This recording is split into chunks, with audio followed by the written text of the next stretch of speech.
কড়া বসিয়ে দিয়েছি, তেল দিয়ে দেব ডিমগুলো ভাজার জন্য। তেলটা গরম হোক।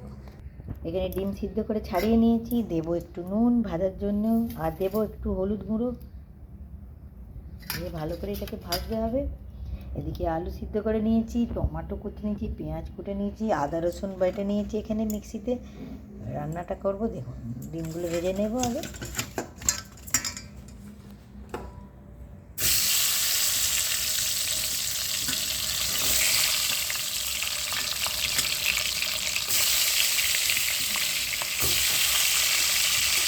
ছোটোবেলায় এই জিনিস সব বিজনেস করতাম, বড় ডিমের তরকারি, তাই আজকে মনে হলো ছোটোবেলায় ফিরে যাই, তাই ডিমের তরকারি করছি আমি। ডিমগুলো ভাজা হয়ে গেছে, এবার তুলে নেব আস্তে আস্তে।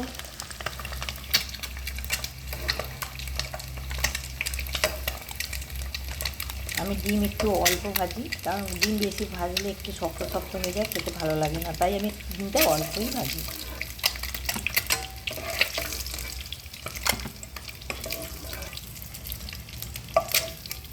ডিমগুলো তোলা হয়ে গেছে, এবার এই তেলেতে পেঁয়াজ দিয়ে দেব।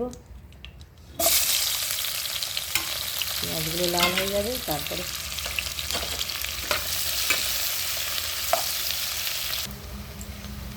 পেঁয়াজগুলো একটু নরম হয়েছে, এখনও লাল হতে বাকি আছে, একটু হালকা বাদামি হয়েছে। আমি দিয়ে দেবো অল্প চিনি, যাতে কালারটা সুন্দর হয় আর একটা ডিমের একটা ভারসাম্য ভাব আছে।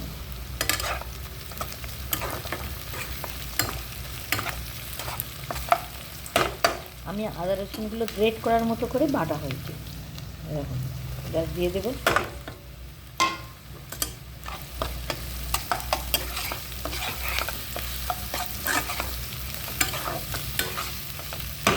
এরপর দিয়ে দেবো টমেটো, আর দিয়ে দেবো নুন। একবারে নুনটা দিয়ে দেবো, কারণ টমেটোটাও নরম হবে, আর ডিমের তরকারির জন্য নুনটা পুরো দিয়ে দিলাম। দিয়ে একটু চাপা দিয়ে দেবো নুনটা দিয়ে, তাহলে টমেটোটা নরম হয়ে যাবে তাড়াতাড়ি।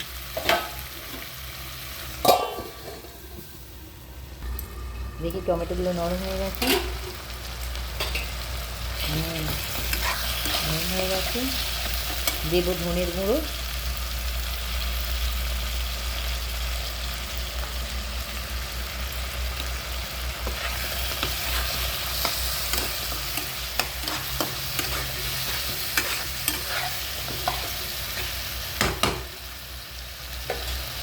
দেবো হলুদ গুঁড়ো। ঝালটা যে যেমন পরিমাণ খাবেন সেরকম দেবেন। লঙ্কার গুঁড়ো দিয়ে ভালো করে কষবো। যেহেতু টমেটোটা আছে একটু নরম, তাই একটু গুঁড়ো দেওয়ার পর জল দিলাম না, নাহলে শুকনো গুঁড়ো দিলে আপনারা একটু জল দেবেন, নাহলে পেটটা কালো হয়ে যায়।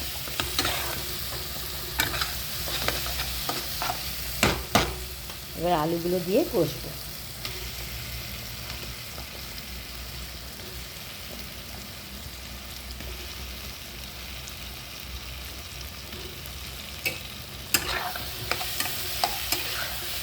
কষাটা হবে, কষা হয়ে গেছে আলুটা। দারুণ স্বাদের এই ডিমের তরকারিটা করে খেয়ে দেখবেন, ভালো লাগলে লাইক কমেন্ট শেয়ার করবেন। এবার ডিমগুলো দিয়ে দেব, দিয়ে ভালো করে কষবো।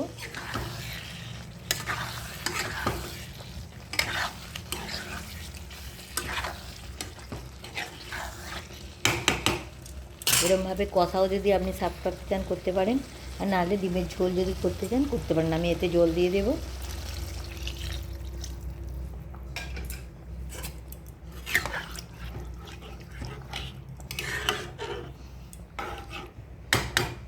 চাপা দিয়ে দেবো।